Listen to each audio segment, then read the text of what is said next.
அவன் என்ன சொன்னா தெரியுமா? என்ன? எங்க அண்ணன் கூட தெரியுது அவன் பீக்க சாப்பிட்டா தலையா. ஆமா ஆமா, அவன் என்ன தெரியுமா சொன்னா, எங்க அண்ணன் வந்து கேட்டான்னா நம்ம 2 பேரும் சேர்ந்து கைத்து மேல காலை வச்சு மேய்ச்சி சாவ வச்சிடலாம்.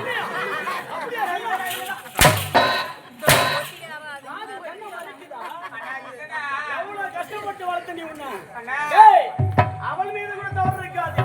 உண்டை விட்டுக்க 2 செய்தாயே, அந்த காணகத்தை விட்டிருந்தா வேற செத்து போயிருப்பா நீ.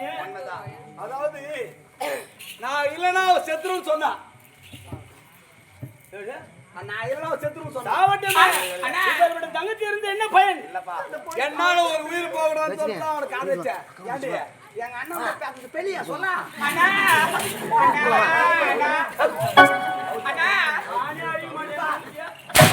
யார் அவன்? போறேன் தலையா, என் புள்ளி அடிக்காத அடிக்காதா.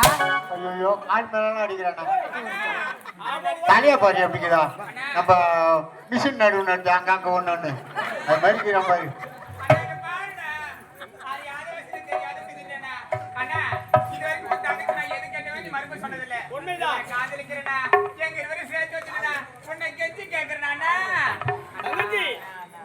அப்படின்னு உன்னை சொல்ல சொன்னா இவன் எத்தனை குடும்பத்துக்கு கத்துருப்பான்? முகத்து பாடுறாப்பா, என் குடும்பத்துல எத்தனை குடும்பத்தை காப்பாத்துறான். அதாவது உன் தங்கிட காதலிக்கிறது தான் மனக்கட்டுப்பாடோட இருக்கிறோம். ஆனாலும் உயிர் போகிறதுல காதலிச்சேன் சொல்லாடி கல்வியா இது வரைக்கும் அந்த கவர்மே செய்யல. அதுக்குள்ள நீ வந்துட்டிய.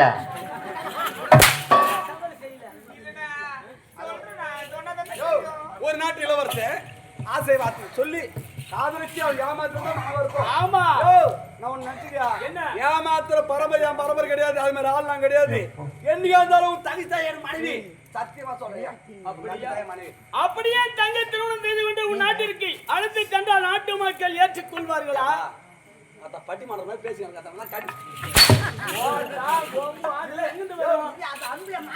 சொம்பாடிக்கார என் பையன் டேய், நானே அடிச்சு போடுவோம் உன்ன அடங்க.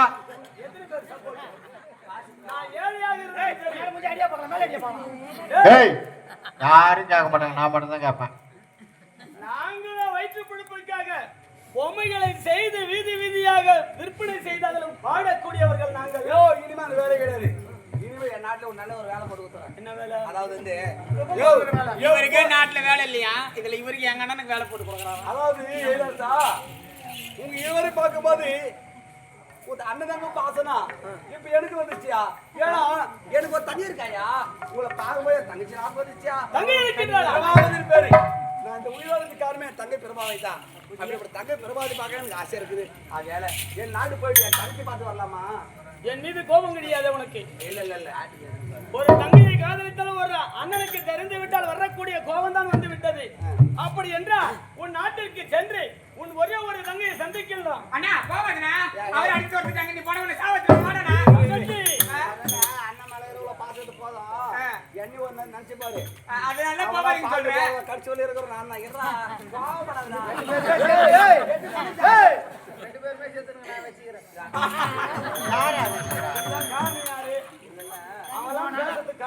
மாலை போட்டுனா கம்முன்னு தான். இப்ப பாரு இருக்கிற பொன்னாடி ஒரே உப்பு கட்டி தான் பரவாயில்ல.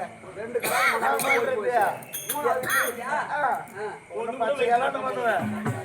சரி சரி, நீங்களே உங்க நாட்டுக்கு போறீங்க. அண்ணா பார்த்து பத்திரம் போய் வாங்க. இந்த உருவத்துல போனா தான் நான் இருவரை கண்டுபிடிப்பேன். எங்க இருவரையும் அப்ப வேற எப்படி பாப்பறீங்க? நாட்டு உருவம் முகமுடி அணிந்து சென்று அவன் போயிட்டு என் தங்கச்சியும் என் நாட்டு மக்கள் பார்த்து வரேன். அப்படியே இருக்கட்டும். குடிப்பதற்கு எங்க வீட்டுல தண்ணி இல்ல, அதனால குளக்கரைக்கு சென்று தண்ணீர் எடுத்துட்டு வரேன். நீங்க பார்த்து பத்திரம் போய் வாங்க.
இந்த வழியாக ஏதோ ஒரு பெண்ணால வாழ்ந்து கொண்டு போகிறாரு. சரி சரி, அவர் யாருன்னு தெரியல. பித்தளை சென்று அவங்களை யாருன்னு கேட்கணும். அம்மா போவதீங்க.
எழுந்திருங்கம்மா. அம்மா பாத்து எழுந்திருங்கம்மா. என்னம்மா உங்களுக்கு? அம்மா நீங்க யாரும்மா? இந்த இடத்துல வந்து இப்படி மயக்கப்பட்டு வந்திருக்கிறீங்களே, என்னம்மா? வணக்கம்மா. எதற்கு? அதற்குதான் எதற்குமா நன்றி. அம்மா நீங்க யாரு, எந்த நடத்தது, உங்களுக்கு என்னம்மா ஆச்சு? அம்மா என்னுடைய நாடோ மனைவி